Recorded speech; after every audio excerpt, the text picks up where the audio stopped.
ఓం శ్రీ మాత్రే నమ. 591వ నామము శిరస్థిత. అంటే ఓం శిరస్థితాయై నమ. బ్రహ్మరంధ్రము శిరస్థిత అంటే ఆ బ్రహ్మరంధ్రమునందు ఉన్నది తల్లి.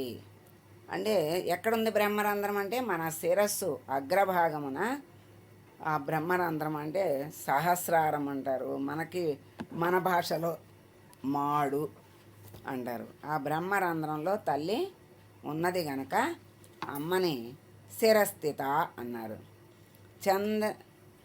ఇప్పుడు ఈ శిరస్థిత చంద్రనిభ ఫాలస్థ ఇంద్రధనుప్రభాత్ అది ఇవన్నీ త్రికోణాంతర దీపిక వరకు ఒక గుత్తి నామాలన్నీ. అమ్మవారిని జపము, ఆరాధన, స్తోత్రము, ఆహుతి, సమర్పణ అన్నీ ఉండాలి. అన్నీ ఉంటేనే ఇక్కడ పరిపూర్ణత వస్తుంది. అన్నీ ఉంటేనే పరిపూర్ణత వస్తుంది. మన అమ్మని ఆరాధించిన దానికి, ఆరాధనకి పరిపూర్ణత రావాలంటే ధ్యానము, పూజ, తర్వాత ఆరాధన, ఆహుతి, యజ్ఞము, సమర్పణ అన్నీ ఉండాలి. అప్పుడు ఆత్మని ధ్యానించే పద్ధతుల్ని ఇక్కడ చెప్తున్నారు. శిరస్థిత అంటే అమ్మ శిరస్సు నందు ఉన్నది, శిరస్సు పైన ఉంది అంటే సహస్రారంలో ఉన్నది. అమ్మ అక్కడ శ్రీచక్ర బిందువు ఉంది, ఆ బిందువులో అమ్మ ఉన్నది. గురుపాదుకల్ని శిరస్సున ధరిస్తారు. అట్లాగే గురుపాదుకల్ని అందరూ కూడా ఇప్పుడు గురువు యొక్క పాదుకల్ని శిరస్సు మీద పట్టుకుని చక్కగా ప్రదక్షిణ చేయటము, ఆ గురువుని ఆరాధించినట్లే పాదుకల్ని ఆరాధిస్తారు. అలా శిరస్సు పైన స్థిరముగా ఉన్న తల్లి అమ్మని, ఈ శిరస్థిత తల్లిని సాయం సమయంలో ధ్యానించాలి అని ఇక్కడ చెప్తున్నారు. శిరోదేవతా శక్తే ఆ అమ్మ. అమ్మ ఎలాంటిదంటే నిత్యతృప్త, ఎప్పుడూ తృప్తిగా, ఆనందంగా, ఆహ్లాదంగా ఉంటుంది అమ్మ. ఇప్పుడు మనము ఈ జపం చేసేటప్పుడు శిరసే స్వాహ అంటారు. అంటే అంగన్యాస కరన్యాసములని చేస్తారు.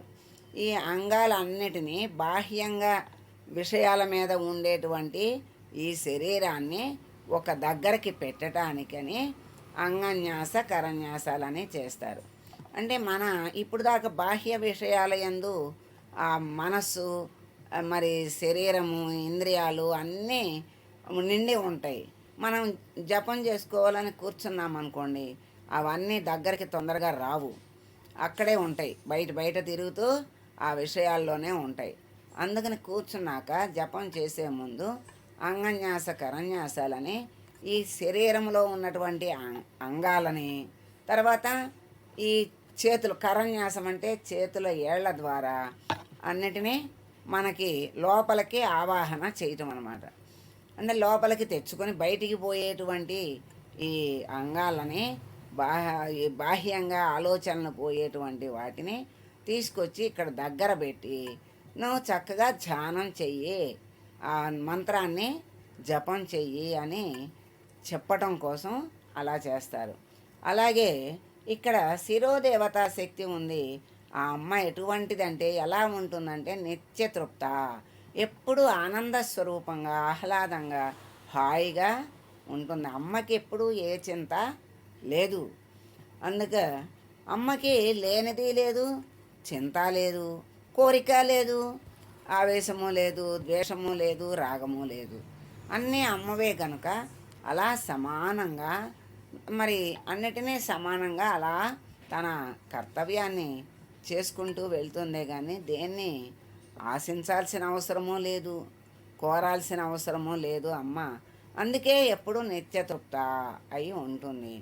అక్కడ శిరస్సు యందు మరి 1000 రేకుల పద్మము యొక్క కర్ణిక యందు అమ్మ ఆసనం వేసుకుని కూర్చొని ఉంటుంది అని మనకి ఇంతకుముందు చాలాసార్లు తెలుసుకున్నాం.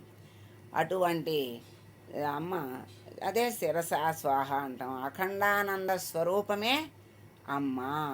అక్కడ శిరస్సునందు స్థితముగా ఉన్నది. అటువంటి తల్లికి, శిరస్థిత అయినటువంటి తల్లికి మనం మంగళం పాడదాం. సర్వమంగళ మాంగళ్యే శివే సర్వార్థసాధకే శరణ్యే త్రయంబకే దేవి నారాయణి నమోస్తుతే. ఓం